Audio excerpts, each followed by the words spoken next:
Harry Potter and the Cursed Child was the first book I have read in years that was not a gay fanfiction. But it sure damn felt like one.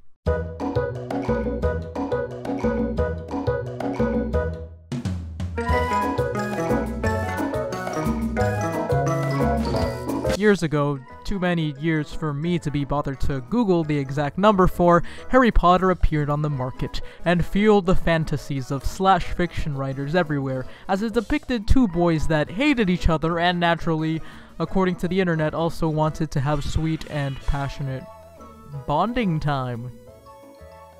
And while that's all well and dandy, people didn't get too mad over Draco and Harry not being lovers. I mean, they were enemies with sexual tension, that's all. It should only be troubling if they suddenly were being told that they needed each other and sacrificing themselves for each other in romantic ways. Well, oh look, that happened. So in this new book, called Harry Potter and the Cursed Child, we had Scorpius Malfoy, the loser stereotype of the century. His companion, Albus Potter, the natural tag-along loser, is his, shipped other. That's okay though, there's no problem with two losers being friends. I'm in lots of those relationships, except it's usually just me. So if this story is just going to paint them as just being friends, okay, people are friends. I can set aside my homosexual agenda for a second and view this with an objective mind. Albus and his cousin Rose are going to start their first year at Hogwarts. Rose believes that when they enter the train, they're going to have to decide who they're going to be BFFs for life with. They get into the train and Albus opens the door, where conveniently the son of his father's rival is sitting. Because destiny, of course. Albus opens the door to look in on a lonely blonde kid, Scorpius, in an otherwise empty compartment. Albus smiles. Scorpius smiles back. Okay, that's definitely very straight and platonic. Albus and Scorpius exchange an awkward introduction, and soon after, Rose leaves after being the third wheel or something. Scorpius and Albus look at each other and something passes between them. Come on, I get that ambiguous and subtextual feeling with my bros all the time, calm down. As this play goes on, it follows Albus and Scorpius' lives over the next few years. Mainly focusing on Albus, because, you know, son of main character. We start to explore Albus's past, his relationship with his father Harry, and the tension there. Albus has a lot to live up to under his father's name, and he feels like a black sheep in the Potter family at every turn. He's sorted into Slytherin while his family are notoriously from the Gryffindor house. He and his friends are outcasts. Both Scorpius and Albus don't live up to other people's expectations, but they still have each other. And despite the other relationships that are built in this story, Albus and Scorpius' story is the heart of the play. Their need for each other is emphasized throughout the story. So, going back to Albus' narrative, Harry tries to reconcile things with his son, but there's a disconnect.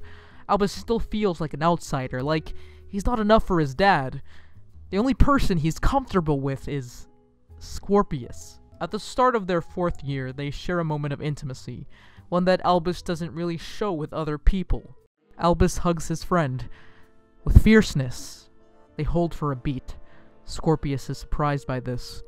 Okay, hello, have we hugged before? Do we hug? The two boys awkwardly dislocate. That is a unique thing between them. Albus is desperate for someone to care for, and when he believed that no one else can give him love, he turns in desperation to Scorpius. He hugs him, and not only hugs him, but note the language, with fierceness.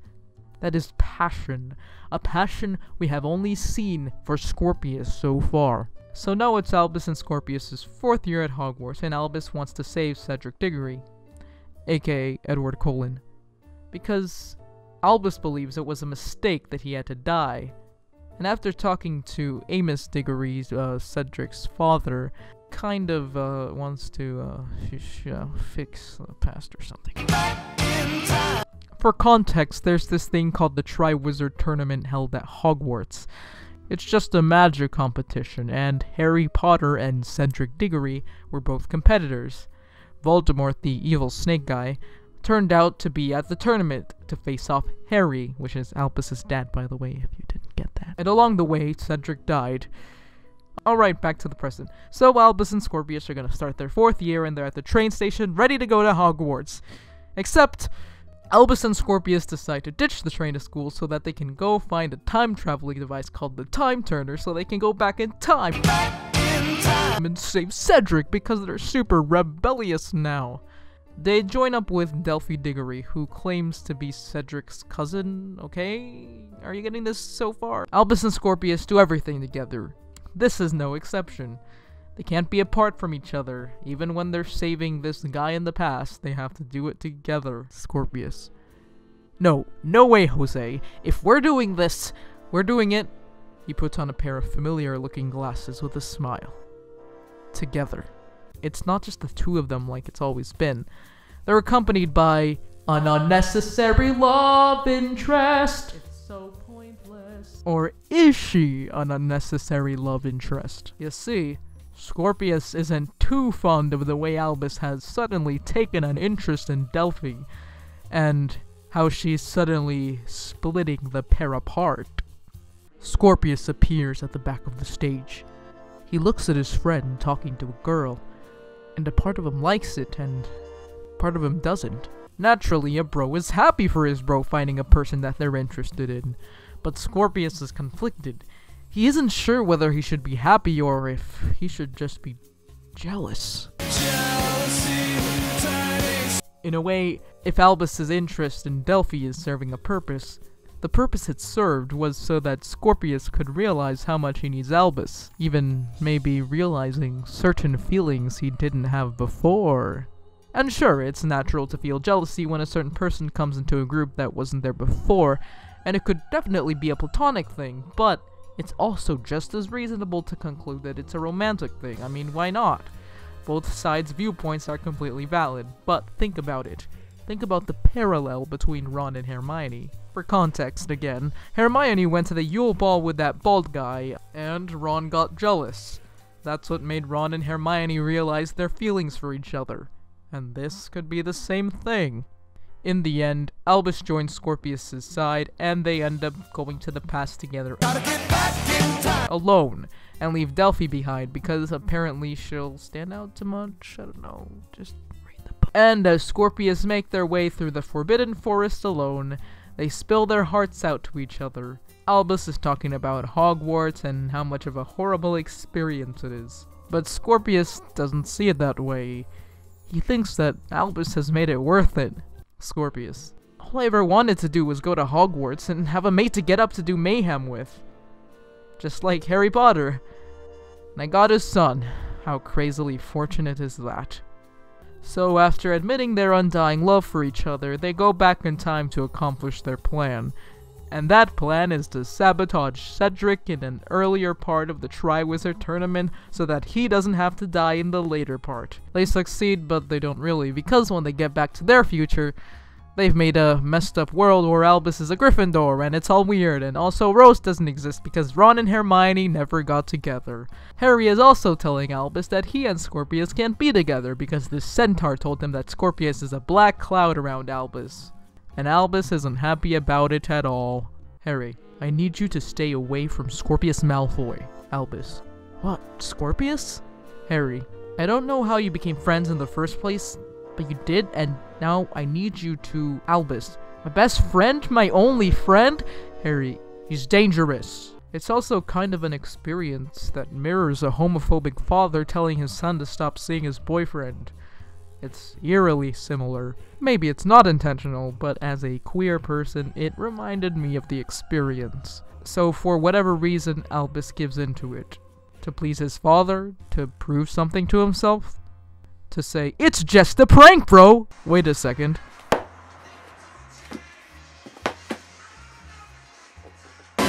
What? Scorpius. Albus, you're okay, that's fantastic! Harry. He's completely cured, and we've gotta go. Albus looks up at Scorpius, and his heart breaks. He walks on. Scorpius. Are you mad at me? What's going on? Albus stops and turns to Scorpius. Albus. Did it work? Did any of it work? Scorpius. No, but Albus. Harry. Albus, whatever gibberish you're talking, you need to stop it now. This is your final warning.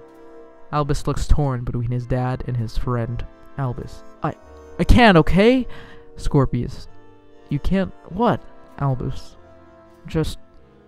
we'll be better off without each other, okay? Scorpius is left looking up after him, heartbroken. And then begins the sequence of heartbreaks. Their time apart makes them realize how much they need each other. One cannot exist without the other, and we know Albus doesn't like it just as much as Scorpius doesn't like it.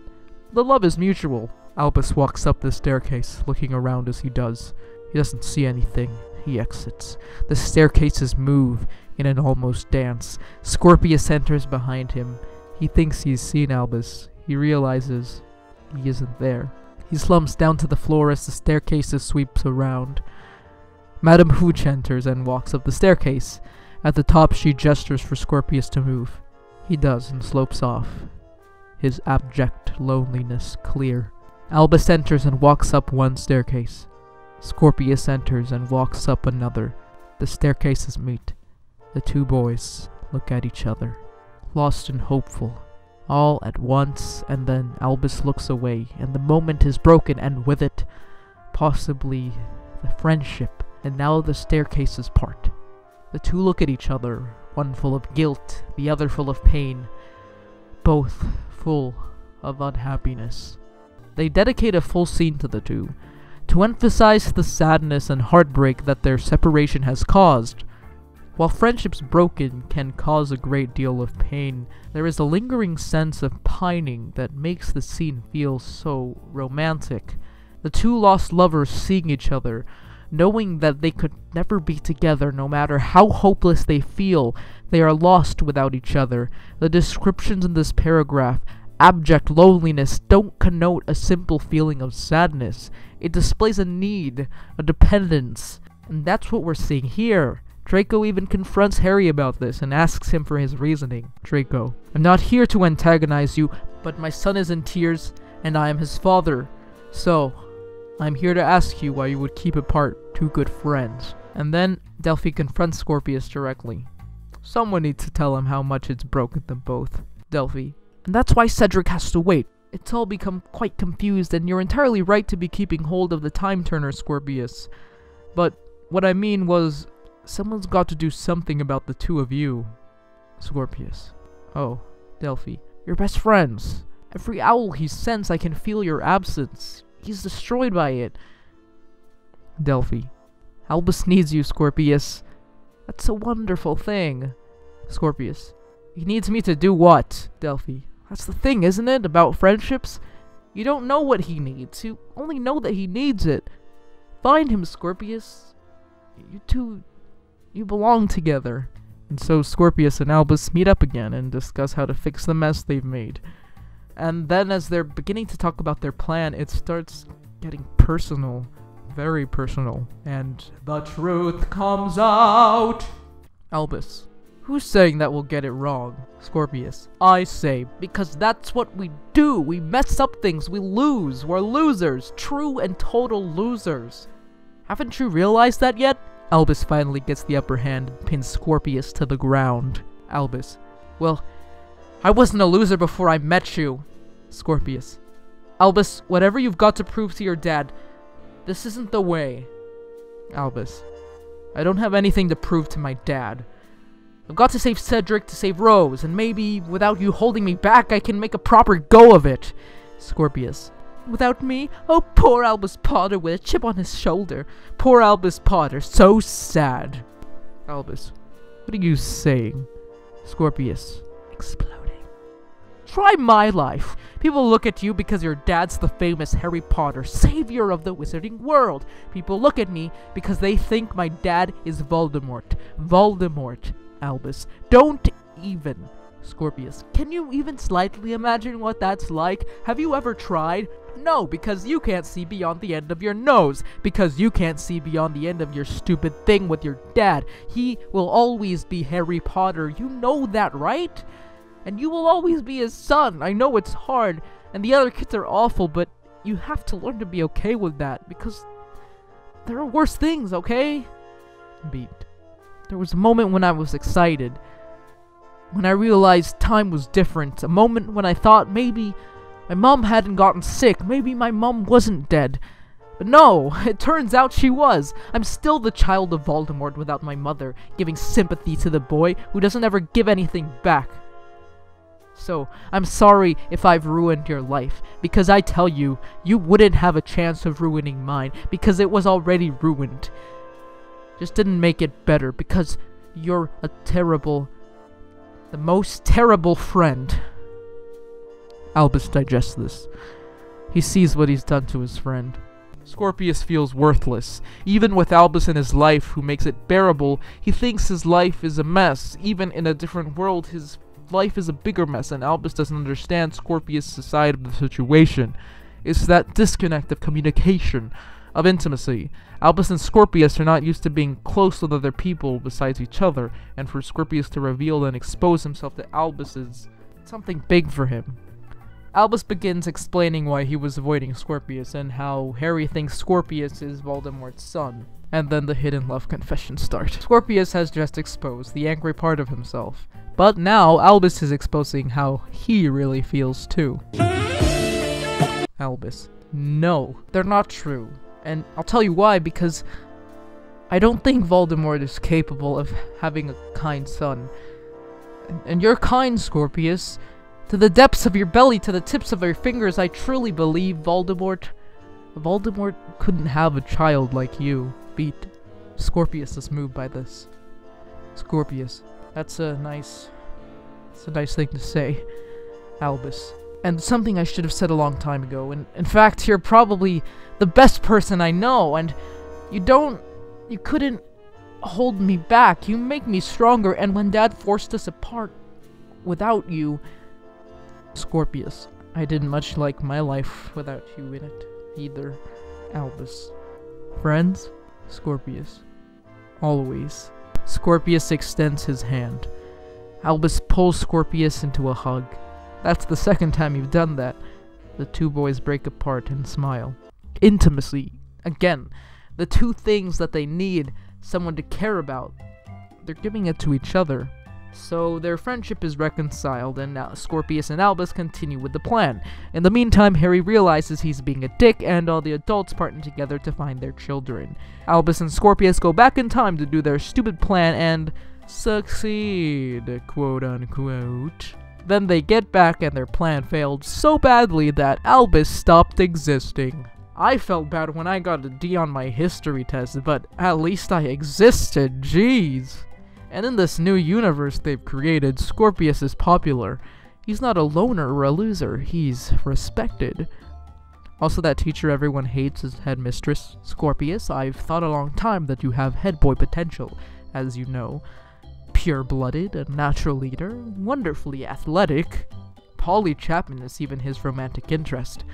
I guess in this universe he's straight, I don't know. Oh yeah, and also Voldemort exists. Nice.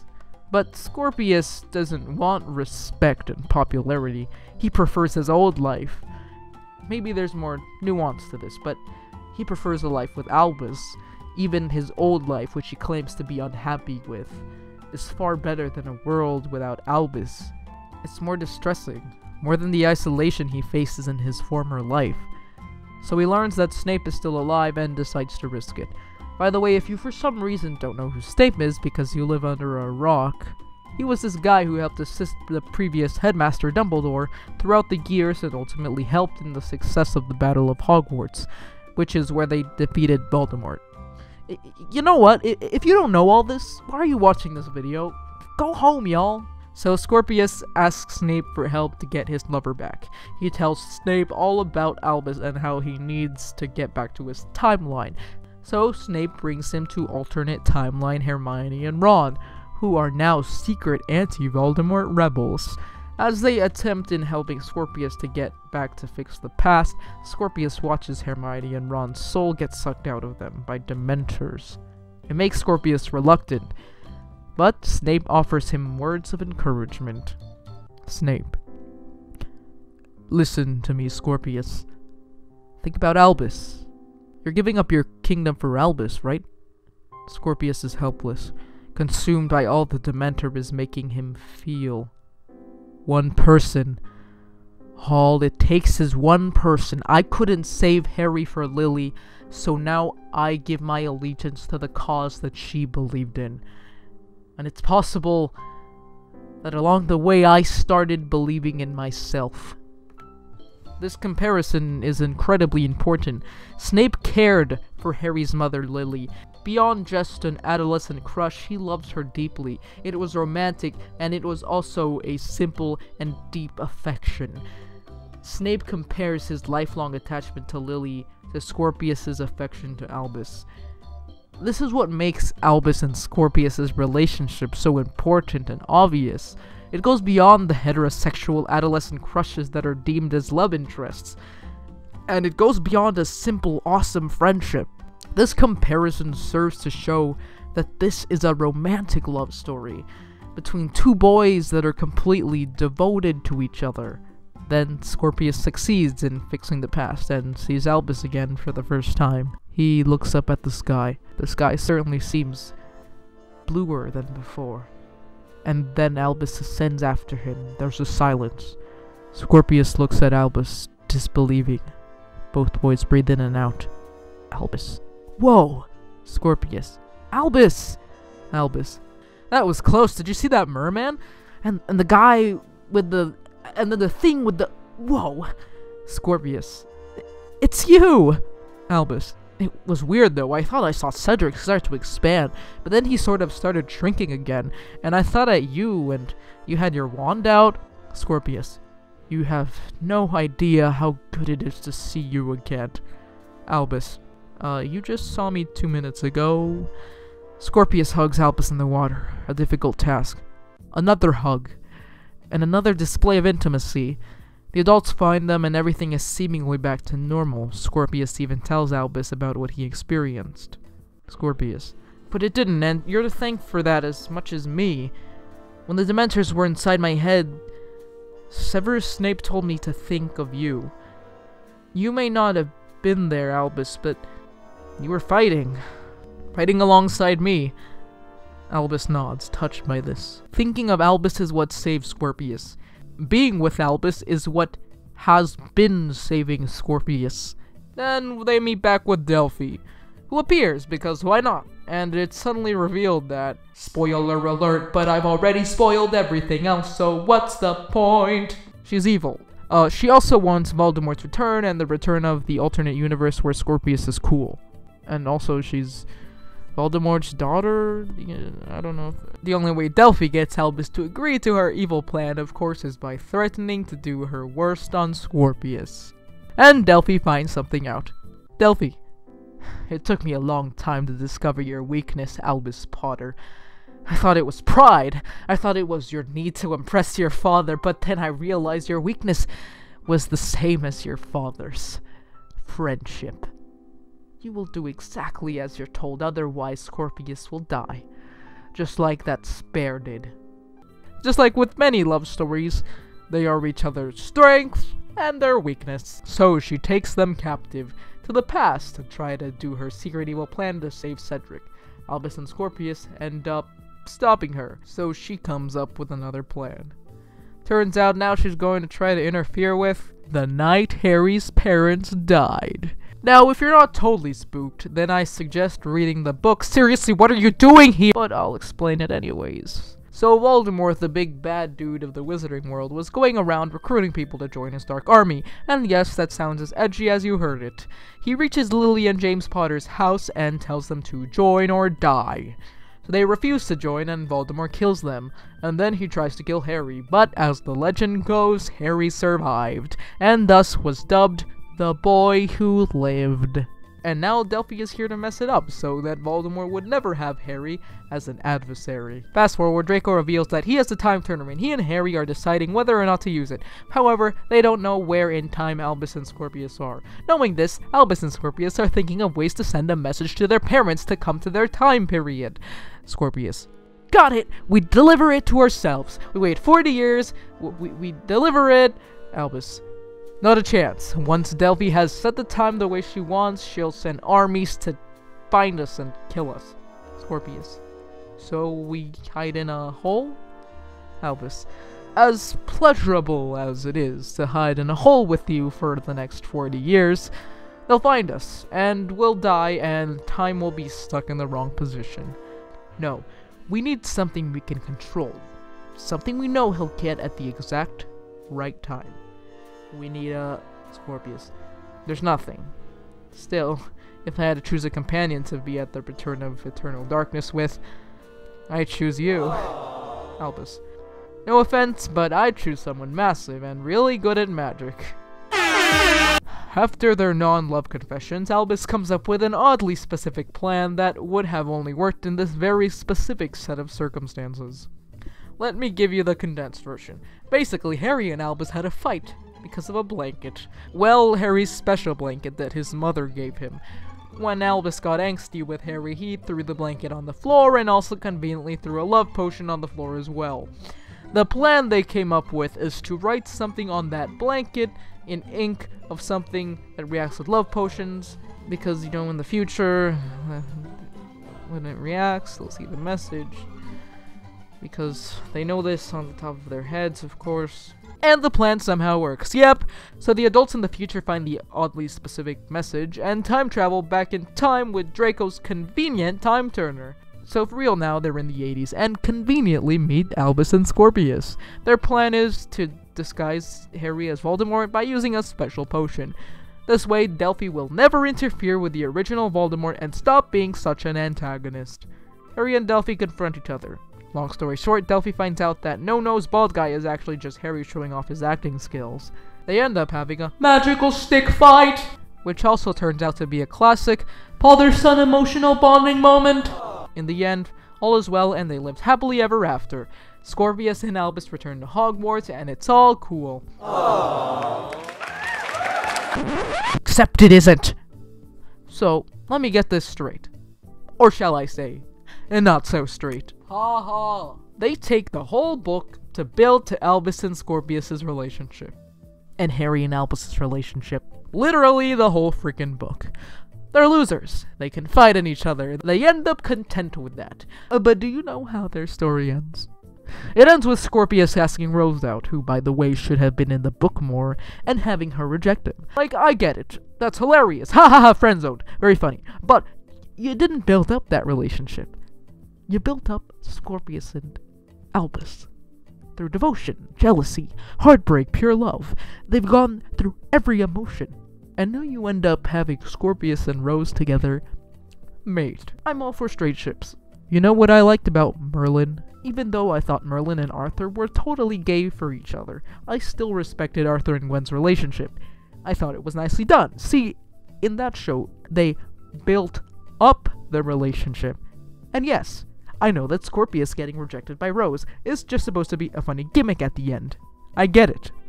However, that doesn't mean you can't resolve the relationship that has already been built up instead of introducing the one that no one really felt. Harry Potter and queer characters have an interesting history. Harry Potter has no open queer representation, but there's a weird thing about it. Dumbledore. According to J.K. Rowling, the author of the series, Dumbledore is gay. He's just gay because she said he was, and while that's great, it would have been a lot better to show that. People just picking up the book aren't going to know that Dumbledore's gay if they hadn't Googled it. And queer kids looking for a role model in the world, where there isn't many, makes it hard for them to see that too. In terms of visibility, there is no visible representation, and that's a problem. I made a video about queerbaiting before. It's the phenomenon where creators will bait queer audiences with a seemingly queer romance, but never deliver on the queer romance. And even though we have playwrights on this team that are all LGBT supporters, it's hard not to call it a queerbait. This play has all the classic signs of a queerbait. Romantic tropes, comparisons to romance, a deep relationship, and text that feels extremely open to queer interpretation. But there's no delivery.